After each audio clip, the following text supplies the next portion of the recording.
जय हिंद। हम यहाँ पर बात कर रहे हैं एमपी पुलिस कांस्टेबल 2022 में पूछे गए सामान्य विज्ञान के प्रश्नों के बारे में। तो वीडियो नंबर जो है हमारा 1 अपलोड हो चुका है और ये वीडियो नंबर 2 है, जिसमें हम प्रश्न क्रमांक 16 से बात करेंगे आगे प्रश्नों की।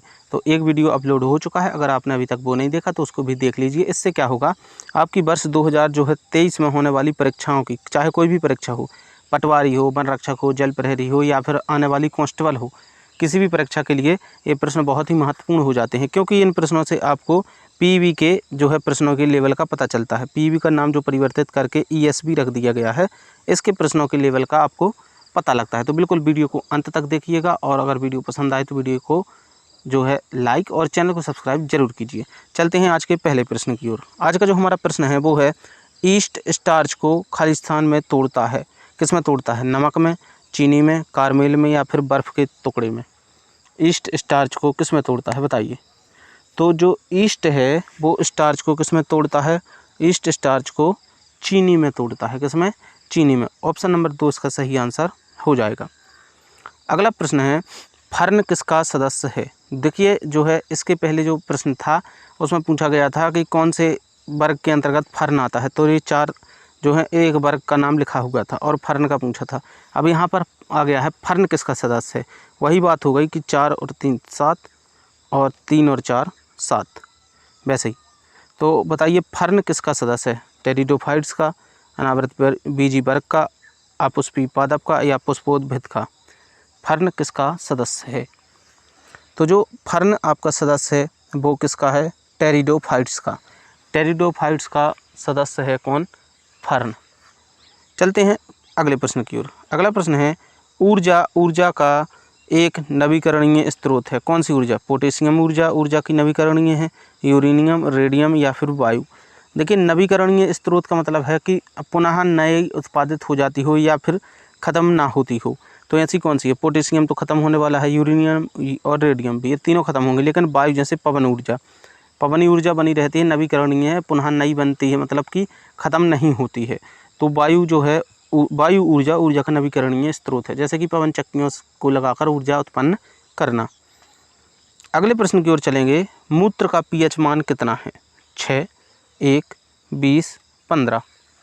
बताइए मूत्र का पीएच मान। तो जो मूत्र का पीएच मान है वो जो है कैसा है? 6 है।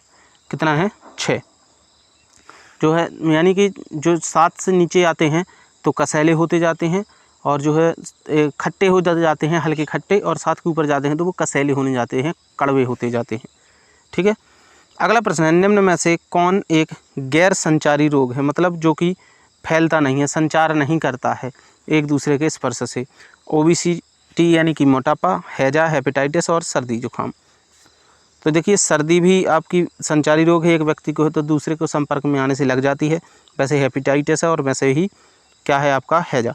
लेकिन ओबेसिटी यानी कि मोटापा गैर संचारी रोग है। यह मोटापा मोटे व्यक्ति के साथ में रहने से आप मोटे नहीं होंगे, ना ही आपको वो रोग लगेगा। तो जो है मोटापा गैर संचारी रोग है।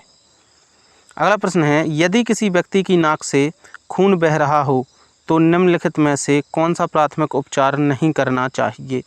यदि व्यक्ति की नाक से खून बह रहा है, गर्मी के कारण जो है नाक की नस फूट जाती हैं या ब्लास्ट हो जाती हैं, तो उसके कारण क्या नहीं, हमें उसका प्राथमिक उपचार किस तौर पर नहीं करना चाहिए? नंबर 1, व्यक्ति को आराम करने के लिए कहें, ठीक है कर सकते हैं। व्यक्ति को लिटाएं या व्यक्ति को मुंह में से सांस लेने के लिए कहें या व्यक्ति की नाक पर ठंडा संपीड़न रखें। क्या नहीं करना चाहिए?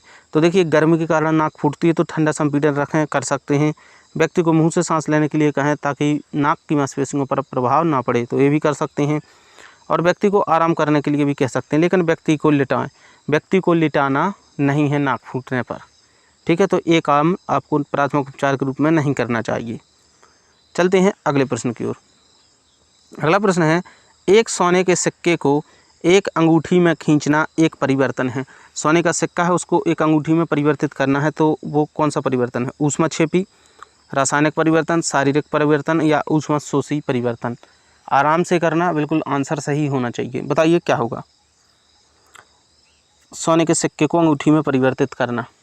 तो जो है सोने के सिक्के को अंगूठी में परिवर्तित करना जो है कौन सा प्रक्रिया कहलाती है, शारीरिक परिवर्तन, या इसी का जो अन्य नाम है वो है कौन सा परिवर्तन, वो है भौतिक परिवर्तन। कौन सा परिवर्तन, भौतिक परिवर्तन, यानी कि उसके मूल अणुओं में परिवर्तन किए बिना उसकी बनावट और संरचना में परिवर्तन करना भौतिक परिवर्तन कहलाता है। जैसे कि मान लीजिए आपके पास कोई भी चीज़ है, जैसे कि यहीं पर लीजिए सोने का सिक्का है, इसको गलाकर अंगूठी बनाना, अंगूठी को गला के आप वापस सोने का सिक्का प्राप्त कर सकते हैं। तो जो है भौतिक जो प्रक्रियाएँ हैं वो कैसी होती हैं, उत्क्रमणीय होती हैं, मतलब पुनः उसी चीज़ में वापस आ सकते हैं। लेकिन रासायनिक में ऐसा नहीं है। जैसे कि दूध का दही बनना, दही बन गया, अब दही से क्या आप वापस दूध प्राप्त कर सकते हैं, नहीं कर सकते। तो इस प्रकार से होते हैं रासायनिक परिवर्तन। तो भौतिक परिवर्तन जैसे सोने के सिक्के की अंगूठी बना ली और अंगूठी को पिघला के वापस सोने का सिक्का बना लिया, यानी कि उत्क्रमणीय है, यानी जो वापस घूम के उसी स्थिति में आ सके, ऐसी कंडीशन को कहते हैं उत्क्रमणीय। और जो वापस ना आ सकें उनको कहते हैं अनुत्क्रमणीय। जैसे लकड़ी को जला के राख करना, अब राख से लकड़ी प्राप्त नहीं होगी, तो रासायनिक परिवर्तन अनुत्क्रमणीय होते हैं। तो यहाँ पर कौन सा परिवर्तन है, भौतिक परिवर्तन, जिसका अन्य नाम लिखा है यहाँ पर शारीरिक परिवर्तन। अगला प्रश्न है, स्पाइरोगारा को लोकप्रिय रूप में किस अन्य नाम से जाना जाता है। स्पाइरोगारा का अन्य नाम क्या है, मैल, तालाब रेशम, तालाब मैल, या फिर परी की अंगूठी। स्पाइरोगारा का अन्य लोकप्रिय नाम क्या है, बताइए। तो जो स्पाइरोगारा है उसका अन्य लोकप्रिय जो नाम है वो है आपका क्या, जी हाँ, तालाब रेशम। क्या है अन्य नाम, तालाब रेशम। अगले प्रश्न की ओर चलेंगे। अगला प्रश्न है, दर्पण जैसे चिकने पृष्ठ से परावर्तन को क्या कहते हैं। प्रकाश चैप्टर से पूछा गया है और प्रकाश के कई प्रश्न हमने यहाँ पर डिस्कस किए हैं। तो अगर आपने नहीं देखा है वीडियो तो जल्दी से जाके देख लीजिएगा। चलिए बताइए, दर्पण जैसे चिकने पृष्ठ के से जो परावर्तन होता है उसको क्या कहते हैं। अनियमित प्रतिबिंब, अपवर्तन, या पार्श्व व्युत्क्रम, या नियमित प्रतिबिंब। तो यहाँ पर देखिए, जो हिंदी में जैसे उन लोगों ने लिख रखा था, यानी कि पीवी ने जैसे लिखा था वैसा ही लिखा है। यहाँ पर आप सोच रहे होंगे कि सर आपने मिसप्रिंट कर दी, नहीं, वैसा ही कि वैसा ही है, आपको बताने के लिए। क्योंकि जो नियमित प्रतिबिंब है यहाँ पर नियमित प्रतिबिंब ना होकर होना था नियमित परावर्तन, और जो अनियमित प्रतिबिंब लिखा है यहाँ पर होना था अनियमित परावर्तन। तो जो इंग्लिश में है वो तो सही था, लेकिन हिंदी में इस प्रकार से कन्फ्यूजन करने के लिए था। तो जो है चिकने पृष्ठ से जब होता है तो उसको कहा जाता है नियमित परावर्तन या नियमित प्रतिबिंब, और जो खुरदुरे पृष्ठ से, जैसे ऐसे पृष्ठों से होता है इस प्रकार से, उसको कहा जाता है अनियमित परावर्तन, और चिकने से जो होता है वो होता है नियमित परावर्तन। ठीक है, चलते हैं अगले प्रश्न की ओर। अगला प्रश्न है, निम्न में से कौन सा एक फाइला सहसहायता का अभिलाक्षणिक लक्षण नहीं है, बताइए। निम्न में से कौन सा एक सहसहायता अभिलक्षणिक लक्षण नहीं है।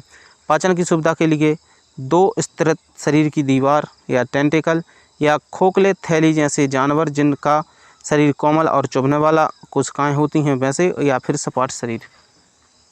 बताइए कौन सा फाइला सहसहायता का अभिलक्षण नहीं है।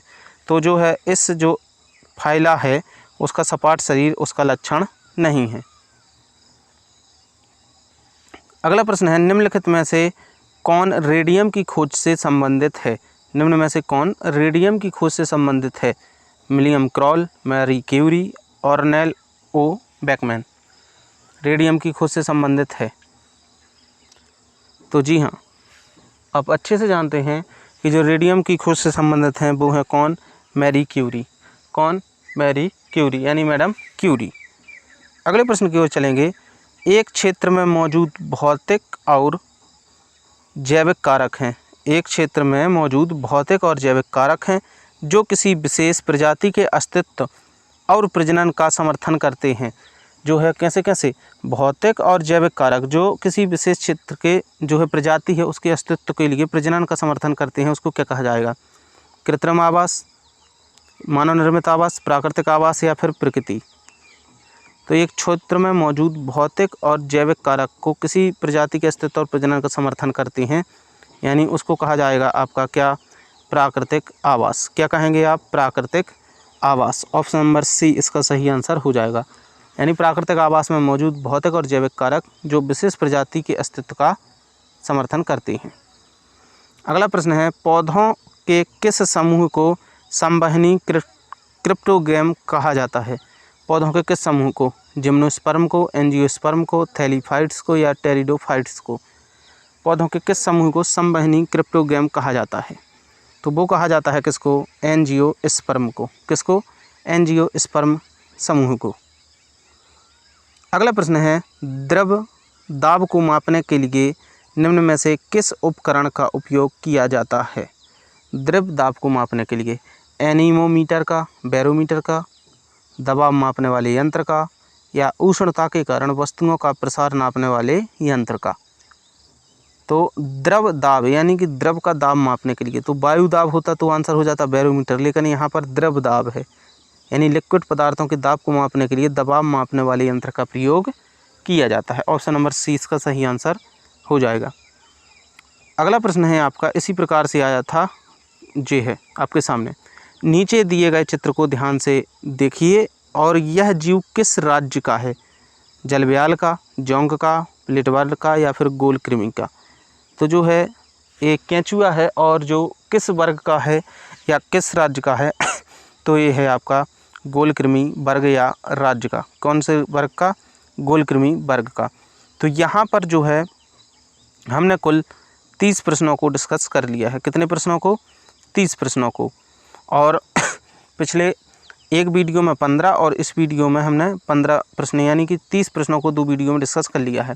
इसी तरह के हम और वीडियो लेकर आते रहते हैं। तो अगर वीडियो पसंद आया हो तो चैनल को सब्सक्राइब अभी कर लीजिए इसी तरह के और वीडियो प्राप्त करने के लिए। और हाँ, अगर जिनका पटवारी का परीक्षा है तो वो भी चैनल को सब्सक्राइब कर लें, क्योंकि कल से हम सभी शिफ्ट का एनालिसिस आपको इस चैनल पर डालने वाले हैं। तो मिलते हैं अगले वीडियो में। जय हिंद, जय भारत।